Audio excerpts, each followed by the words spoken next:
That's right, Cloud9 are coming into this, and I think they look like a very hot team. They had very strong performances leading up to this tournament, and, well, they're now here in the upper bracket up against an opponent that has struggled throughout the year. I mean, AURORA, this squad, you know, different organizations going back to Talon or T1, but, like, they're supposed to be the premier Southeast Asian team, and it has been the worst year for them yet.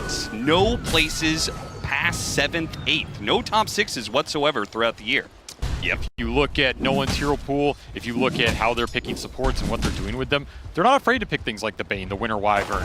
DM has been playing his hero pool like the Enigma, the Centaur, Timber, what he's comfortable with. This is a team that's going to do what they're going to do, and you have to be the ones to upset that pattern and come to them and disrupt that. I also want to note that I think when we look at this C9 squad, there's a lot that's going well for them right now, but to me, what stood out the most has been the synergy they've developed over the course of the year.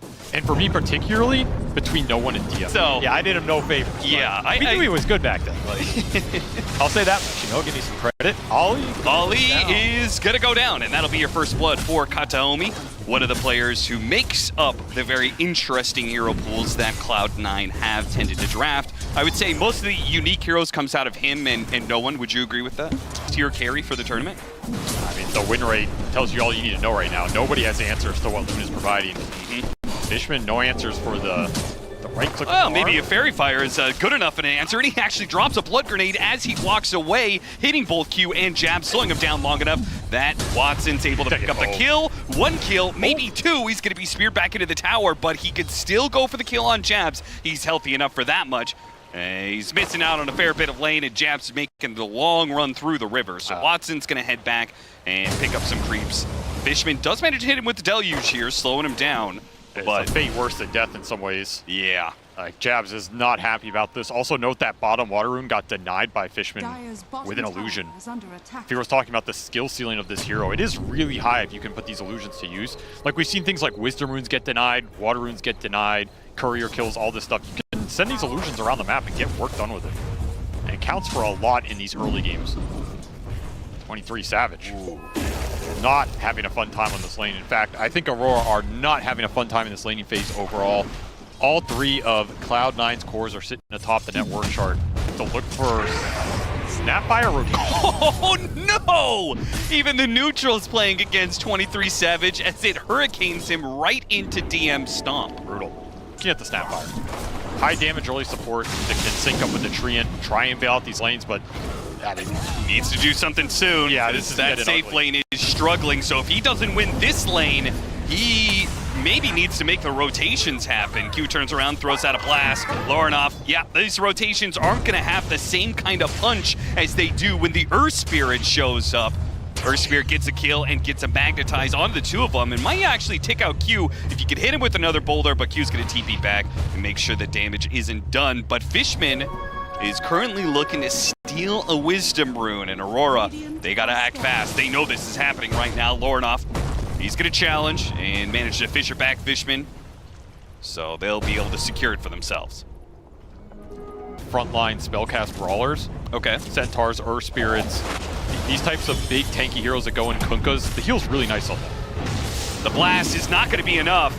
Hit him with the double edge, but a roll in from No One might be able to collect it. No, he rolls past him and straight into the arena. Now he does manage to get off a magnetize. It's not going to be enough damage to take out 23 Savage. Kataomi and DM on the run. They made a heavy commitment to try and kill that carry of 23 Savage. It seems like he just had too much HP, where they just completely underestimated how much 23 Savage was able to take there. And No One just didn't see the TPs in the trees. Just goes into his own demise as they're even going to pick up Kataomi, slay him, and spew his corpse over the battlefield here.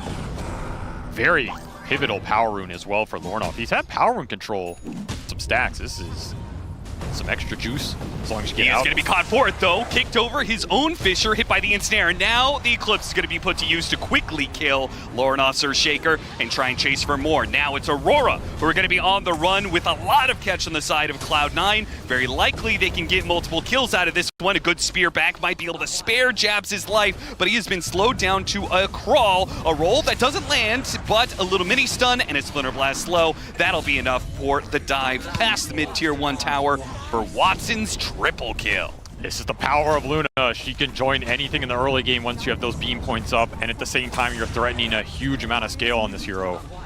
You start losing fights to Luna, she just takes over the map. She massively outfarms you with the glaives. She takes objectives, buffs up the team. Watson is in prime carry position now. 4K gold lead, tier 1 mid dead. Man, look at the efficiency here. Cloud9 stacking up in multiple areas as the 14-minute mark approaches. While they're still making plays here, no one's going to be able to roll away as the song comes out from Fishman. Does have a shield rune. DM, he doesn't approach, they actually wait for the curse. That's what they're going for. They do hit the arena, but inside of the arena is this eclipsed up Watson, who looks to finish off Lornoff, and he's got him dead. Just couldn't do anything there with the Shaker. Just kite it out constantly. They'll collect the extra kill in Ollie, who cannot run for his life. Dream Protector being far too slow for that. Man, I always forget that that new curse has Dispel built into it. AoE stuns, AoE silence. Well, okay. Well, Lornoff gets out. his revenge at least, comes back to life, and instantly Blink Echo slams the solo Kataomi. It shows you how much he is despising the Wyvern interaction so far this game. And that struggle will continue as no one sets up to defend his safe lane tower and catches out the Dream Protector, who was left behind. The other two cores had already backed out. Honestly, Aurora's not even trying to get towers away. They're just trying to conserve their own part of the map as much as possible. Mirana's doing better than I thought he was going to be. Stampede used, trying to chase off Lornoff. Between the stun, they do manage to get him inside the arena here, so Watson can't do any damage with his hits, and he does not opt to use the Eclipse to try and get the kill. Some kisses go out. Fishman able to dodge a little bit with the illusions. Jab's still going to try and hunt him down, though. He's got a Blink Dagger coming up, gets in melee range, hits him with a spear to finish him off. Very nice finds from Jabs. That Blink just got delivered before that fight. Instantly gets 2 kills out of it. These range carries are getting figured out a bit, so that's part of the issue. But it just feels a little slow to me. Like, you really need to go late with this hero, and I think another big component is you need a lineup that utilizes it well. And there's a lot of pieces of that to figure out as Ollie's going to drop. Like, you need frontline for this hero, which I think sometimes is missing. You also, I think, need other heroes that benefit from the Solar Flare. Like, I don't think you want a lineup with Mirana where she's the only one using Solar Flare in a fight. Hey, they're stacking other neutrals, and it's not for the Luna. Well, Naga also is good at it, although Watson gonna get jumped. I mean, he does have Aegis here. He managed to get off the Lucent Beam first, and yeah, he's got a BKB and an Aegis. This is really just not a good target for Aurora, but if they can get the Eclipse off and still not lose anybody for it, well, backside of the fight. Dead. They are still going to go and engage on the rest of the heroes. The curse! Right as 23 Savage was trying to go for the backline supports. He's still going in for it, but now the Cold Embrace is going to bail out Kataomi, and this Mirana is in trouble now as no one's going to try and hunt him down. He got the support, yeah, that he was searching for. Kataomi finally died, but look at, yeah, DM recognizes Kataomi completely saved that back half of the fight for Cloud9. Past this point is just deadly, right? Like, if you get to Greaves, if you get to the Shard, it's so much healing, so much stall. You can always bail somebody out. It's incredibly difficult to team fight into. They're going to find no one. Oh. No one on the high ground. Spot him with the kisses. The spear goes out and does manage to stun him while keeping him there in that spot. The kisses will not be enough damage, but the Echo Slam is. And he went for Fishman too. So he's got him down to half HP. The Stampede's going to be used in the arena. Catches Fishman before he can slip away into the river. No one not happy about that play at all. Till it shows up. Cloud9 smoke and try and find a pick-off to set themselves up for a free Roshan play. They do love the Mirana here. Might have to settle for support, and they'll take it. Nothing bad about this. Get to control some of the map more. This 23 Savage's Arrow Gleipnir play is just really not lining up for him in this game so far.